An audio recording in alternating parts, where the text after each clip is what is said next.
Hello guys, welcome to another video with Gamers Class. This is Shizzy Dota here, and in this video, in this specific replay, I'm gonna be showing you guys how to play super aggressive. I'm gonna be going through this replay of mine that I played.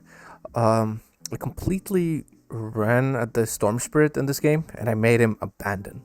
And I'm gonna be teaching you guys how to actually snowball out of control and just making the enemy go completely mental or crazy. And I'll be basically walking through most of my plays in this game, what I was doing, what I was thinking, and yeah, that's pretty much it. So let's get right into the game and let's get started. If you like this type of content, go to gamersclass.com. For just $9.99 a month, watch masterclasses with pro players, join exclusive live sessions, and get 24/7 access to coaches and other high MMR players. Get full control of your ranked games and start owning with our Supreme Dota 2 membership. So in this game, I picked a Puck because if you actually look at the enemy's heroes, they don't have any direct stun or any direct catch for me, and like just overall, it looks like a pretty decent Puck game. Yeah, the DK can stun me, but if you're a fast Puck player, technically he can't. Arrow does not hit you. Yes, the Storm can eventually pull you, but that's also not a reliable catch for them.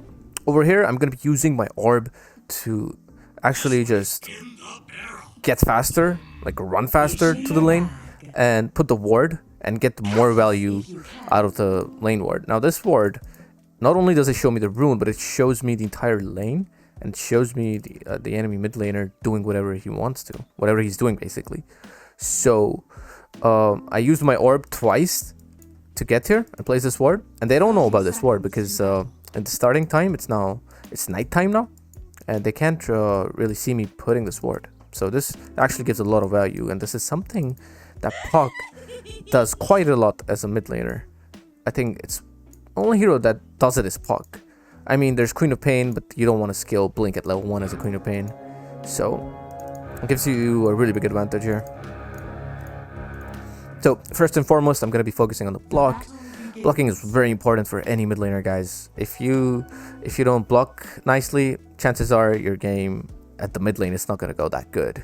So improving your block is omega important.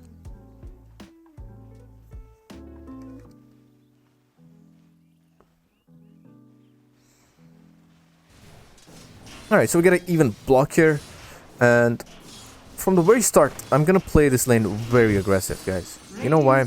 One, he can't really kill me until he's level 3, and even then, he can't. Secondly, it's a Storm, so I know he can't really harass me as much. Even though this trade here, guys, it looks like it's really bad for me. Alright, and it actually is.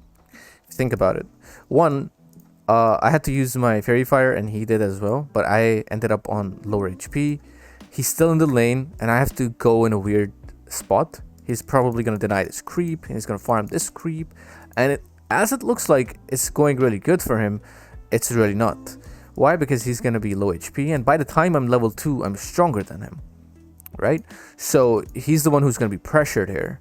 And that's why I'm just playing aggressive from the very, very start. And you guys will see why I basically played aggressive here. Since he can't really harass me with his spells, but I can. So I know if he's low HP, I'm on a bigger advantage here. First blood.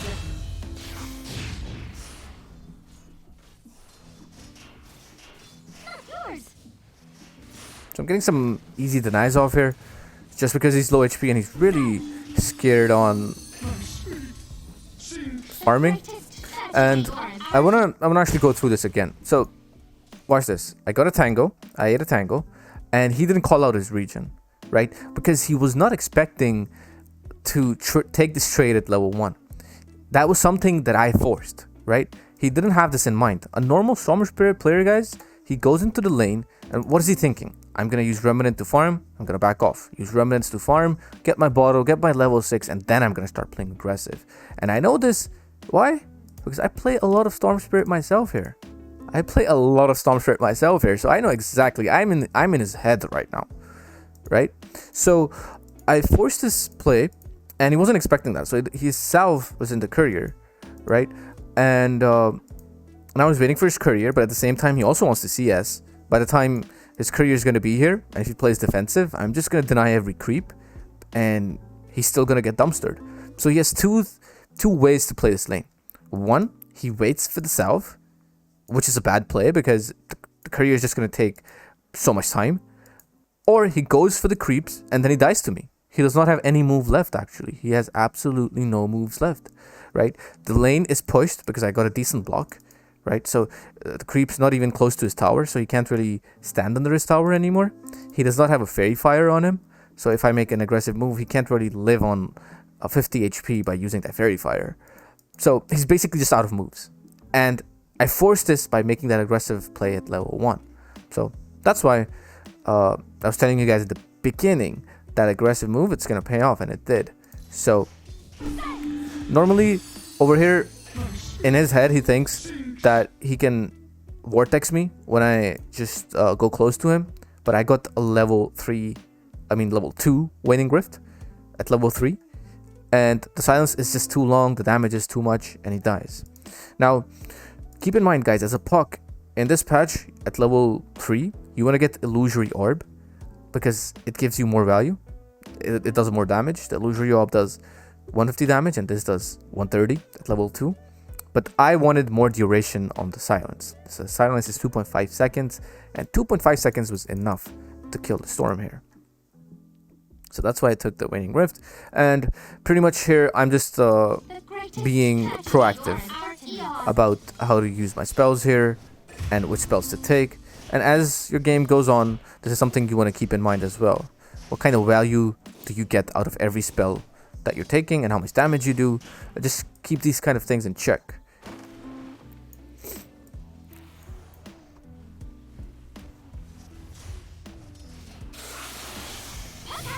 So even though he's full HP, I'm still going to play very aggressive here. And it's the same thing again, guys. The reason why I'm playing aggressive is I want to force his regen. He uses his salve, and now he only has tangos. And at this point, guys, I can see he's very tilted. The way he goes into my tower just to hit me and waste his own salve shows he's kind of pissed off. And this is something that I'm noting down here. That, okay, he's pissed off, he's kind of tilted, and he really wants to kill me. So if I kill him once or twice, he's just going to start raging quite hard. I'm going to go in again, play aggressive. Because I know he's tilted and he's gonna play aggressive back. But he can't. He's a Storm Spirit, and I'm a puck. There's no way he can play aggressive against a puck, for sure. So since he's low HP, he feels really pressured here. And it helps me deny a lot of creeps. Just because he's low HP and he can't really commit for a lot of creeps. So if you look at the CS here, he's not doing that good compared to me. I kind of messed up here, and this is just me being me making some clowny ass move. This shouldn't have ever happened in a Puck Storm matchup, but it's still fine. Why? Because he's still low HP. Not trying to like justify my mistake here, just trying to explain to you guys that it's still okay because he's low HP, and his bottle is on the way. And even though I died here, I'm not gonna play passive here. I'm still gonna play very, very aggressive as I TP in again. So he gets his bottle, and I'm just trying to force a situation here again. Now, the reason why I make this play is so he forces himself to use all his regen.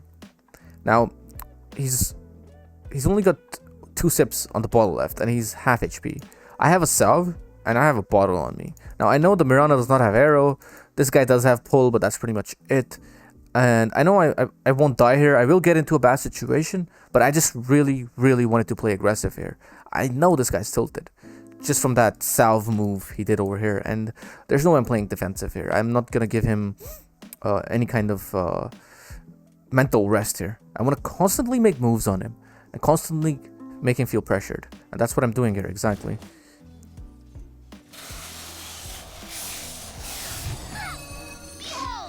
This did get tricky though, and this could have gone really bad, but high risk, high favors, guys. Is that what the term is? High risk, Structures are fortified. it's high risk, high reward actually. My bad. So we got a kill here on the Mirana, I believe. A gift from the night. So the reason we kill the storm here, guys, the reason we actually kill the storm here, all right, we will kill the storm now. Why? Because of the play that I made here. Not only do we kill the Mirana, we actually kill the storm straight as well. The Mirana had to use a lot of spells on me, leaps and stuff. He had to use a lot of resources just to almost kill me, and I didn't die. And then the storm had to use a lot of sips, and eventually he was half HP. And he's really tilted. That's something we have to keep in consideration from the very start, that he is tilted. And that is what we're basically using. That's what I'm basically using this game. He's tilted. That's my, I would say, advantage here over him. And his gameplay shows it. He's constantly running at me, even though I'm a puck and I potentially don't die to a storm. But he's constantly running at me, and it shows that he's mad. And we want to basically abuse this. A gift from the night. Spicy. Radiant's courier has been killed.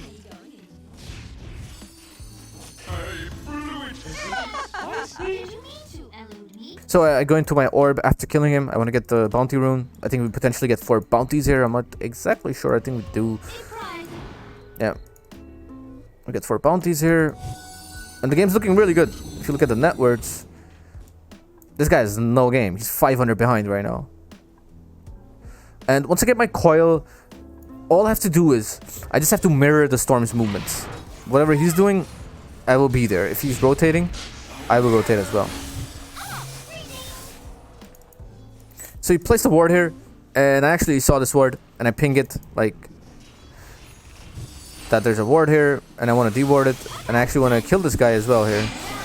And I got my coil. He's dead. Now, keep in mind, guys, before anyone thinks that, you know, he's some just random guy, look at this guy's rank, 600. And he's an immortal, actually. So this is not something that I was playing in a Smurf or something. He's actually 600, and he was playing quite decent. He's just tilted by the aggression. And he didn't really calculate the coil timing, and he wasn't obviously expecting a gank as well, because he has a lane ward here, and by the time he sees the hoodwink, it's too late. He's just gonna get coiled and he's gonna die.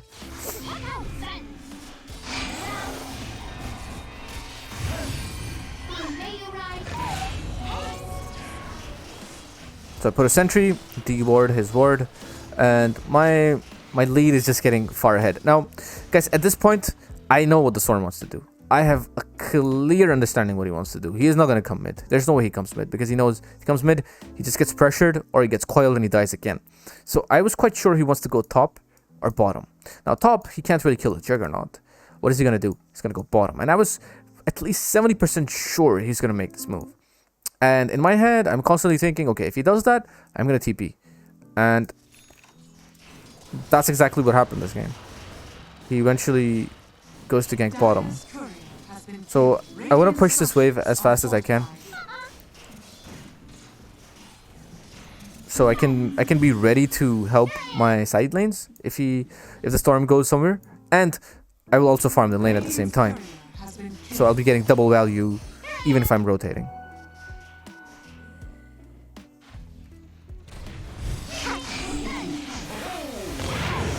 I kinda messed up my silence over here, and that's why I left in all chat as well. But it's all fine. Mistakes happen. So, again, guys, even though I don't have coil, and potentially we can never kill the storm because we don't have coil. I can silence him, yeah, like it's a 2.5 second silence, but that's pretty much it. He will never die. But I still want to play aggressive on him. Why? Because I want to ensure the fact that he does not have a game. Remember, if the storm does not have a game, I have a better game. So I don't really have to farm these creeps. As long as I'm just pressuring the storm, I'm good enough. And if the storm doesn't have a game, this Enigma is completely free farming here. The PL can't really stop him. My bounty just does whatever he wants on the map. Hoodwink does whatever he wants on the map. And the Jug farms even freer because he's going for this Battle Fury build. And this Battle Fury build is only countered by one thing. This guy's Orchid. So the more his Orchid is delayed, the better game my team will have, and I will have as well. So it's only natural that I want to run at the Storm Spirit, even if I can't kill him. I just want to zone him out and send him to base non-stop. Keeping in mind that I don't want to die as well. I don't want to throw. I will be aggressive. I will make moves on him, but I will not make aggressive moves to the point where I just feed.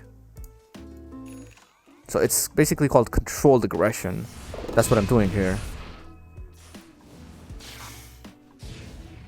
So I'm asking my team to join in as well. Just forcing, some moves on him. He's kind of low mana. And I'm kind of baiting him as well. That, hey, just go on me. Just try to make a move on me. And the Storm just dies. Now, the Storm obviously could have just backed off, actually. If he was smart, he would just back off. He had 200 mana. He would just zip into the tower. But keep in mind, guys, if he does that, he still does not have a game. The reason why he's fighting back is because he is so desperate. He's like, come on, give me a break. I need a kill, And since he's not getting anything, he's running out of moves. He's actually running out of moves. Yeah, he zips out and goes back to base. By the time he goes back to base, I push this wave. I'm free farming. He's not. He invests TP to TP mid. He still won't have a game. So he wants a break and he's not getting it. And we're not going to give it to him. And that's why I'm just constantly just running at him, making sure he does not have a game. And eventually he's going to break mentally. I use the coil here on the Mirana. It's pretty free kill here. My bounty gets it. Bounty's having a free game. Hoodwink's having a free game. Everyone on my team is having a free game just because their mid laner doesn't have a game. They can't really pressure this Enigma. At least the PL can't, unless the Storm shows up. Now, we talked about this earlier, guys. I know that the Storm wants to rotate to the side lanes. He can't lane me. There's no way. There's absolutely no way that the Storm lanes me. So I have it in the back of my head right now that the Storm will gank the side lanes. He will eventually. And that's what he does. So as soon as I see him make a move bottom, I will TP bottom myself as well. Now, even though my Enigma dies, and now probably the Storm's like, okay, you know what? I got a kill. I feel better about this game. And yeah, we can get something done. Maybe I can come back or something. I'm like, nah, dude, that's not gonna happen. That's not gonna happen. And boom, Storm's dead again. So, yep, he dies again. He won't have a TP when he responds, and he knows that this game is almost over. So what does he do? Buys out, sells his items, and buys the Shadow Amulet. And I mean, that's it. That's pretty much it for this game. And he has been mentally broken, guys. So, just a quick recap of how I did what I did this game. So, first things first, I understood the matchup. I understood the game quite from the very beginning. Like, I knew that it's a good puck game. That's the first thing. Second, I understood the matchup.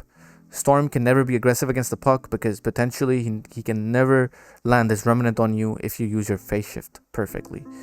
That's the second thing. The third thing is making aggressive move constantly on the map, ensuring that my team will also join me on these aggressive moves. Not only do I get a good game, my team also gets a good game, and the Storm gets no game. So we get like 3 benefits out of just making simple aggressive moves on the map. And the fourth thing is making mirrored movements. Every time he goes to the rune, I'm following him. Every time he goes to bottom, I'm following him. Every time he goes to the jungle, I am following him. So I'm just mirroring every move he's making. And yep. So those are the 4 things that I did this game to completely just snowball out of control on the Storm. And guys, I think the fifth thing I would say is understanding just by his gameplay that he's tilted and using that to my advantage. It's something that you can notice. It's actually something you can notice in your pubs as well. If a person is tilted or if he's just clueless about the game. And this Storm Spirit was actually both. So yeah. And yeah, that's pretty much it about this game, guys. If you liked the video, if you learned something about puck or the mid lane, make sure to like and subscribe to the channel and the video. I'll be seeing you guys in some other video. Until then, CSZ Dota signing out. Have a good one.